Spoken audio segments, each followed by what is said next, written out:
આપણે ગોસિપિયમ હર્બેસિયમના કપાસમાં 1338 નામની જે લાઈન આવેલી છે તેમાં ઇમેસ્ક્યુલેશન કરીએ છીએ. ત્યાર પછી આપણે એનું ક્રોસિંગ કરવાનું છે. પણ ક્રોસિંગ કરતાં પહેલાં આ હર્બેસિયમ કપાસનું જે ફ્લાવર હોય છે તે હર્મોફ્રોડાઇટ હોય છે, એટલે કે એમાં મેલ પાર્ટ અને ફિમેલ પાર્ટ બંને આવેલા હોય છે.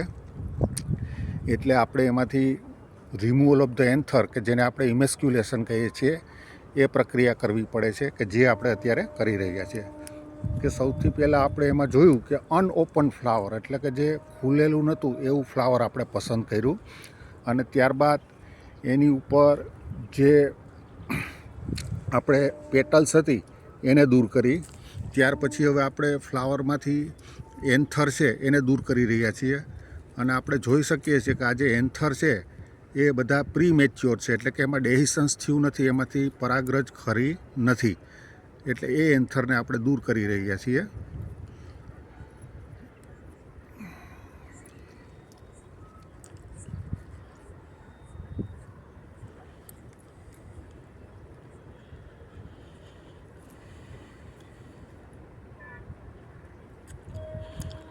આ ઇમેસ્ક્યુલેશન પૂરું થશે એટલે ફક્ત એમાં સ્ટિગ્મા, સ્ટાઇલ અને ઓવરી જ રહી જશે, કે જેને આપણે લાલ બેગ વડે કવર કરી દઈશું. અને પછી આપણે બીજા દિવસે પરાગરજ લાવી અને એના ઉપર પોલિનેશન કરશું.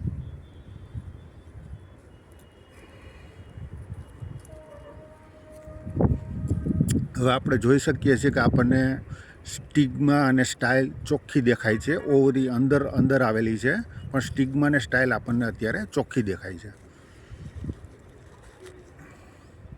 અને ઇમેસ્ક્યુલેશન કરતી વખતે પણ ધ્યાન રાખવું પડે છે કે એન્થરનો એક પણ દાણો અંદર રહી જવો જોઈએ નહીં.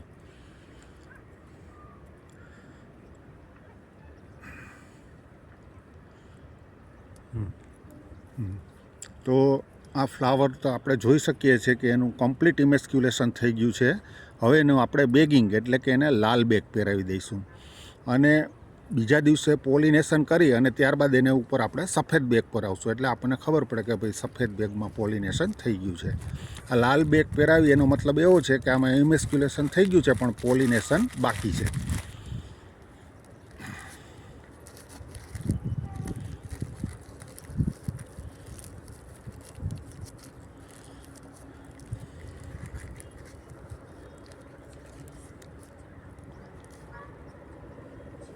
તો આપણે આ જોઈ શકીએ છીએ કે ઇમેસ્ક્યુલેશન કરેલું ફ્લાવર છે, કે જે ગોસિપિયમ હર્બેસિયમની 1338 નામની જાતમાં આપણે કરેલું છે.